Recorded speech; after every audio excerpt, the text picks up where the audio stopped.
FishTankTV.com, Bros Aquatic Universe. What's up, guys? I'm making a video. I know it's been forever. Sorry. But I'm making it now. So, that's all that matters. Life's been crazy. My camera broke. Finally got it fixed. So, yeah, it's coming along though. I mean, you know, a lot of these plants, they started out really small. Like, a lot of people go buy big plants and, you know, a lot of them. And I'm kind of just letting mine spread. But Tiger Lotus has taken off. If you guys look at it in the past videos, I mean, it's huge now. My baby tears is like kind of dying. It didn't really die. I actually just floated off and I didn't really care. So, added some dwarf sag in here, which it covers up the bald spots. Got the Anubias nana. I took out the Java fern. I added my auto cats, if you can see him going to town back there. So, into this tank. I had him in the 10-gallon. I put him in here. So, the jungle valve's taken off now. Getting some cool stuff there. Lots of cool stuff. Oh, this is the coolest guy in the world if my angel would get out of the way. I don't know if you guys can see him.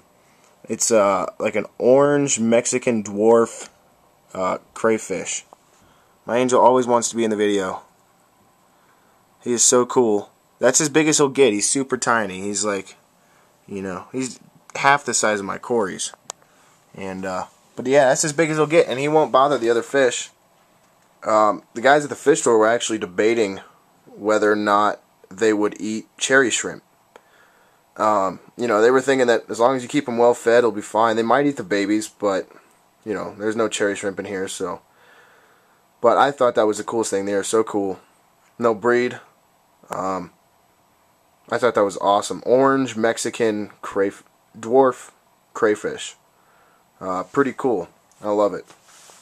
So, Unacris, I just cut my Cambodia, or whatever, I call it Cambodia, whatever, Kabamba, whatever crap's called. But it was sick. It was all like huge. Cut it in half, replanted some. Liguidia in the back is taken off. I think that might be narrow leaf Liguidia, but I'm not sure. It was like floating around the tank, and I said, can I have that? And they were like, sure, and they didn't know what kind of plant it was or anything. So, cool stuff. I got some narrow leaf Liguidia maybe. And I started with like a little tiny stem, and I've got quite a bit in the back there. It's not growing, you know, super fast or whatever, but it's coming along. I'm battling this blackbeard algae, which is kind of a pain, but whatever. I want to get that set up, the 55. That'll be sick.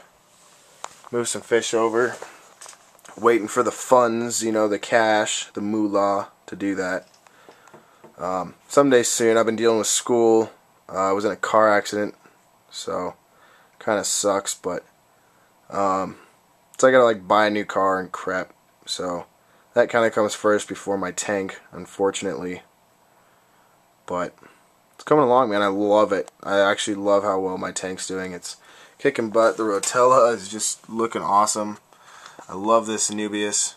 It's so sweet. It just adds so much. It makes the tank look so much better with it in there. Cool stuff though, man. Oh, look, there he is. A little video of him. This guy is sweet. He just prowls around.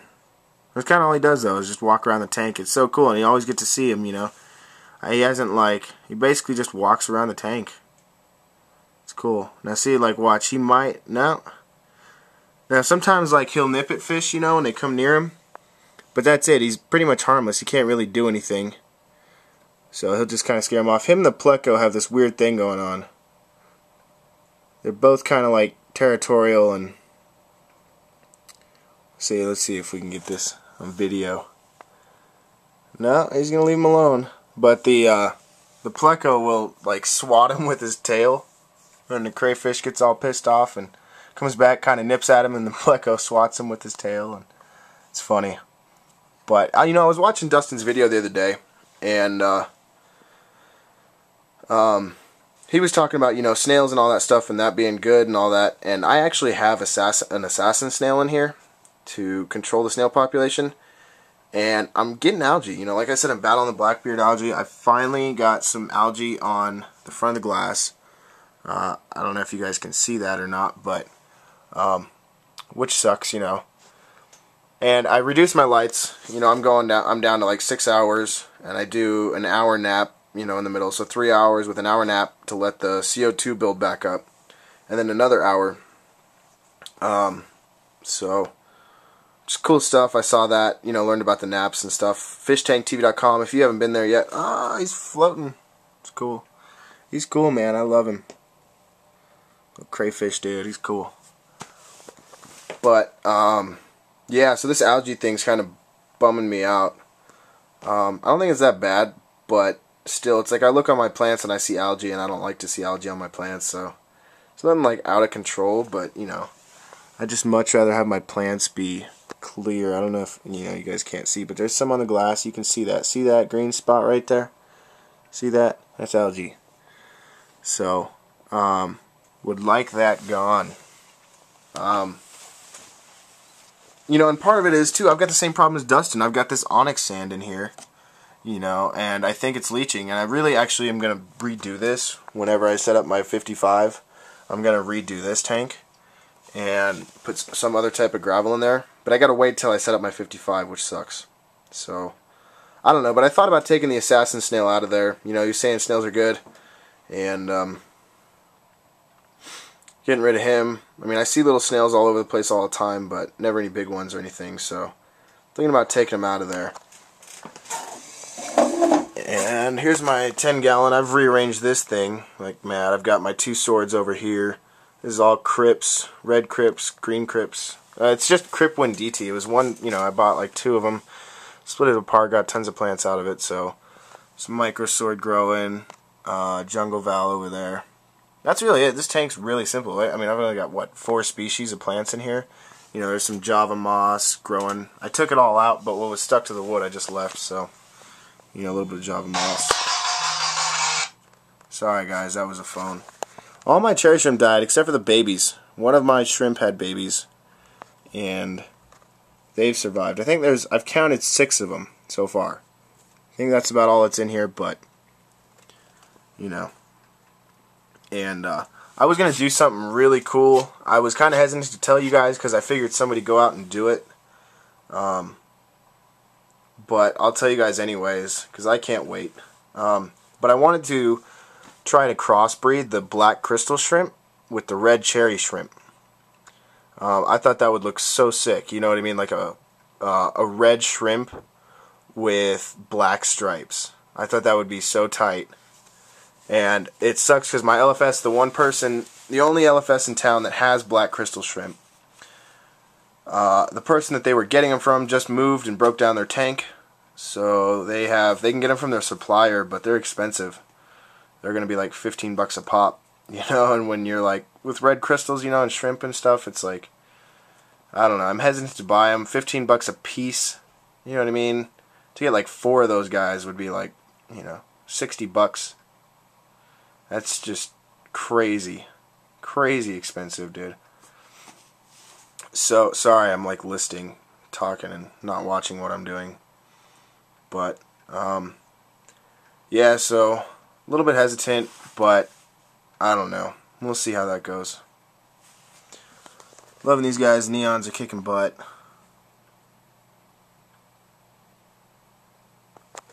Everything's doing pretty good.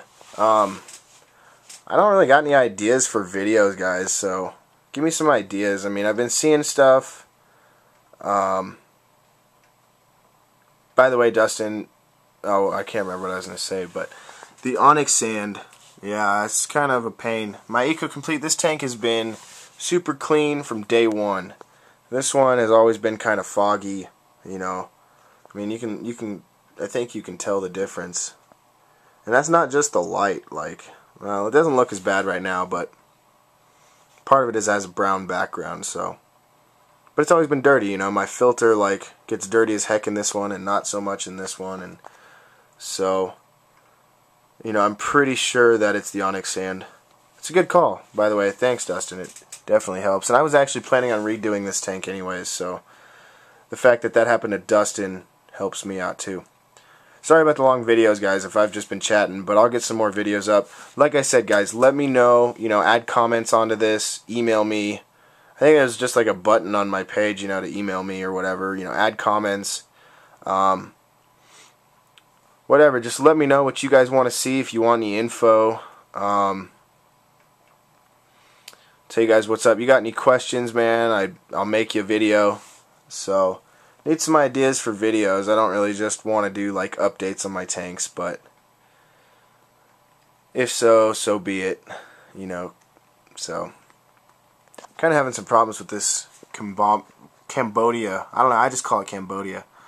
But, whenever I trim it, it seems to almost die. Like it'll stay, it won't grow for like 2 months, and then all of a sudden it'll grow spurt and grow like 8 inches in like a week or some shit like that. Some thing like that. But, and because all the leaves at the bottom die, I think is part of it. So, like this I just replanted, so it's all leafy, but like this is all skimpy. I don't know. If anybody knows, I think what I'm going to do is I'm just going to keep it shorter from now on, so that way it doesn't die off as much. I don't know. That's all I could think of. But that's what I'm going to go for. The Anacris. Oh, there he is. I've been looking for him. So I'm going to go because I want to get him out of here. Let my snail population grow. So I'm going to take off. Peace out, guys.